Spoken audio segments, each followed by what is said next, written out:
एक गावात गौरी आणि चिकू नावाचे दोन भाऊ बहीण राहायचे. गौरी मोठी, समजूतदार आणि अभ्यासात हुशार. चिकू छोटा, खट्याळ आणि नेहमी खेळण्यात मग्न असायचा. एका दुपारी दोघं अंगणात खेळत होते. गौरीने तिची नवी बाहुली आणली आणि खेळायला सुरुवात केली.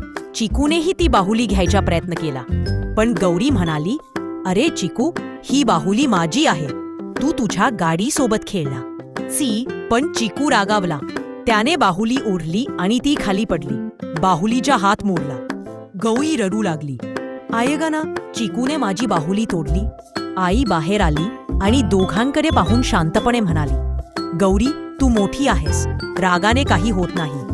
आणि चिकू, खेळणं शेअर केल्याने आपला प्रेम वाढतं. खेळणी तुटली तरी माणसामधला प्रेम तुटायला नको." दोघांनी एकमेकांकडे पाहिलं.